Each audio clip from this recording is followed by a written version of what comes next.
It's time for the first midweek games of this season as round 14 of the Premier League kicks off this Tuesday, starting off with Bournemouth taking on Everton at home. And Everton, the elephant in the room here, obviously got thrashed by Newcastle at home on Saturday. And I mean, this Newcastle side, even though I think they are a bit better than some people give them credit for, away they have been pretty bad, has to be said this season. And to be 4-0 down in the 58th minute, and then Newcastle take their foot off the pedal, and Everton still only manages to score one goal at home. I mean, it's just extremely poor from Everton here. And I did predict this, has to be said, because I don't rate Everton. I'm not going to keep banging the drum, but I really don't rate David Moyes either. And I don't see many qualities that can hurt this Bournemouth side at home. Maybe, just maybe, the only redeeming factor for Everton is that Bournemouth are on a bit of a losing streak, and you could argue that that will impact their mentality going into this game. Of course, they lost that tight game against Sunderland last time out, where they actually were predicted to win by a lot of people and by the bookies. But overall, I still think that the quality and the system that Bournemouth have is enough to beat Everton quite comfortably, and I'm going to predict a 3-1 Bournemouth win. Moving on to our next game, which is Fulham taking on Manchester City at home. And obviously, these are two teams who claimed wins this past weekend. City's was a bit more hard fought, I think, when they beat Leeds 3-2. And a lot of people have been giving them flack for that win because such a good team like City are supposed to make it look quite easy against a team like Leeds, who are newly promoted. However, I really do think looking at that game that Leeds did turn up and they did make it very difficult for Manchester City. And the Premier League is such a competitive league. So the fact that City showed a bit of that mentality that we really haven't seen that much of in the last year, possibly, I think. I really do need to give him credit for that. As well as that, Phil Foden is actually starting to fire at all cylinders again. And if he can come back, he obviously adds a bit of that creativity that City have lacked in the past months. So I actually do favor City here, and I know that's not that hot of a take, but the reason I say that is that Fulham have looked very good in the last few games. Obviously, I predicted them to beat Spurs, but that's more because of the fact that I don't rate Spurs basically at all nowadays. But Fulham have looked composed, and although I think City will close this one out, I do not expect it to be a landslide or too comfortable either. And I'm going to go with the narrow 2-1 away win for Manchester City here. And then lastly for the Tuesday, it's probably the biggest game of the game week. Newcastle taking on Tottenham at home. And I reckon Tottenham are going to have quite a tough night at St. James's Park here. Like I just mentioned, that Fulham result wasn't good at all. And I know Arsenal are the best team in the league, but to lose 4-1 in a derby and not looking like they were playing in the same league, to be honest, is a bit embarrassing. And I don't see many good parts about this Tottenham squad now. Even the parts that should excite you, like Kudus, Xavi Simons, I mean, some real high quality players, but they just haven't been performing. And Thomas Frank coming out in the media and slandering them doesn't make it better, I think. Maybe he will be able to adapt, and I do think that Frank is a very, very talented manager, but I can't see Tottenham, especially with their form, being able to get something away here. Another point is I don't think that they have the mentality either to go to St. James's Park and actually fight against Newcastle as well as that crowd. Newcastle, on the other hand, obviously, like I said, thrashed Everton away, made it look easy. Another plus is Nick Pope, who have cost them a lot of points, was dropped in that game, and Ramsdale did pretty well. So I reckon that he gets a start here, which gives a bit more security to that back line, and perhaps it can make the team play with a bit more confidence as well. I think Voltemade has looked very good. There might be a risk that Newcastle are a bit just tired and worn out, but so should Tottenham, to be fair, because they also play Champions League football. But before that Everton result for Newcastle, I think that they looked very tired players, but perhaps that can have added a bit more energy into the team and a bit more confidence as well, which I really think that was needed. And saying that, I do think that Newcastle will get a win here, and I'm gonna predict a 2-0 home win. Right, moving on to the Wednesday's games. We have a London derby to kick things off. It's Arsenal taking on Brentford at home. Will this be a simple win for Arsenal? I'm not too sure, to be honest, even though they're one of the biggest favorites every time they play, and this game week is no exception. I think they looked alright in that Chelsea game, but I've seen that they've gotten a lot of criticism. It's a bit harsh, I think, because a lot of the key players are out, and the big players who played, I actually think did really well.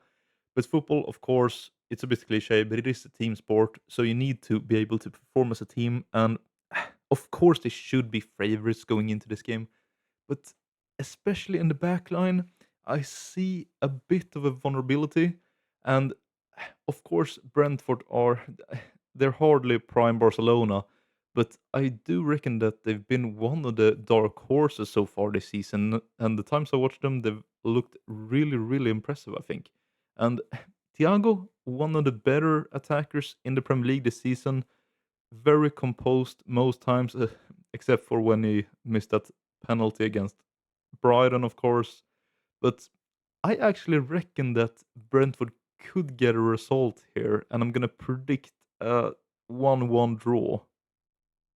Next up, we have a really entertaining game, I hope at least. It's Brighton taking on Aston Villa, and two teams with very good form. If we scroll down here, I mean, just look at Aston Villa's 5 straight wins, but Brighton have done a lot better than at least I thought so far this season. In the Forest game, I obviously predicted Forest. I didn't actually think that Brighton would beat Brentford either, even though they were favourites, but they have looked really, really good. Of course, there are some results that haven't gone their way. Aston Villa, the line of games here previously has been really, really solid. However, the performances I'm not too impressed by, and I'm a firm believer that as long as you get the result, like I mentioned with City against Leeds, that's all that matters. And no team makes every game look easy, even when you wins. I mean, even Sir Alex would have a lot of scrappy 1-0 wins, but 3 points are 3 points. However, I do reckon that Aston Villa will have a tough Wednesday night here going away to Brighton. I think it's a bit of a tough ask. When you look at their form, there's hardly a win here. Maybe you could argue at home against Bournemouth, but that was a Bournemouth without Semenyo that didn't look like themselves. And if the Brighton of the past 4 or 5 game weeks turn up here, I reckon that they get this one done, and I'm gonna predict a 2-1 Brighton win. Moving on to Burnley taking on Palace at home. And I've heard some people predict that this will be the upset of the game week. I don't totally agree with that, but the thing I do agree with is the fact that Palace looked extremely exhausted and slow when facing Man United and obviously losing at home on Sunday. Burnley, with one more day's rest, even though it was an away game against Brentford, might be a bit fitter, but will that on its own be enough to get something from this game? I really don't think so, to be honest. And if Palace were a bit fresher in the game against United, I would reckon that they beat them quite comfortably, actually, because United didn't do much right in that game. But Palace in the second half just looked extremely tired and slow, and United pounded on that. But going away here, I hope that Oliver Glasner obviously will have rotated a bit more and actually saw in that game that bringing some fresher players in, even though if they're not as established, it can still be the better approach. So basically, what I'm trying to say is hopefully he learned from his mistakes. And I just haven't seen enough of this Burnley side this season to predict anything else but a loss when they take on such a good team like Crystal Palace at home. But maybe I'm wrong here, but I'm gonna go with a 2-0 away win for Crystal Palace. Our next game is actually Midlands Derby, where Wolves take on Forest at home. And is it finally time for Rob Edwards to get his first point in charge of Wolves? I'm not too sure about that, to be honest. I do rate Sean Dyche a lot. At least I've started to do so in the last few weeks. The discipline he has managed to instill in this team is really quite impressive. And I don't reckon that Forest will go on to be world beaters and establish themselves as like a top six side or anything like that. But they have the quality to beat teams in the bottom of the league like Wolves quite comfortably. Are they going to do so every single game week? Of course not. But when you look at the circumstances here, I actually think that Forest played quite well, even though they lost 2-0 at home against Brighton last time out. I do reckon that Forest will close this one out because when you look at the results before that, they have managed to do really, really well. And even though I like Rob Edwards as a coach, I don't think that he will manage to get anything out of this game against a disciplined and well organized Forest side that actually could see Chris Wood back as well. So I'm going to go ahead and predict a 2-1 away win for Nottingham Forest here. Moving on to our next game, which is Leeds taking on Chelsea at home. And is this a straightforward, easy Chelsea win? I actually don't reckon so. Even though Chelsea did quite well against Arsenal, I think that they've received a bit more credit than they actually deserve. And I know that's a bit of a hot take, but getting one of your supposedly best players in Casado sent off and then being able to fight is not like it was unlucky. Casado went into a challenge very recklessly, and Chelsea has also had this problem previously in the season. I can't even remember how many red cards they've gotten by now, and it's starting to be a bit of a joke and something that can actually cost them very much in terms of points this season. If they hadn't, for instance, gotten that red card early on against Manchester United, I honestly believe that they could have gone on to win that game. However, I do need to give Chelsea some credit because when they had a bit of a good run previously, I did critique them for the fact that they had a lot of easy games, and when they eventually faced Barcelona, I thought that that was the end of that, and it was curtains, and Barcelona was gonna put the beat down on them. As you probably know by now, that didn't happen at all. In fact, the opposite happened. Chelsea were extremely good in that game.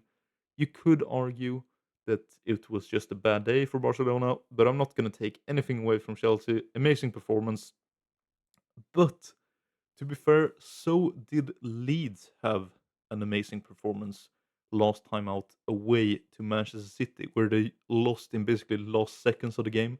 But before that, they really turned up and played a very, very strategical and disciplined game plan.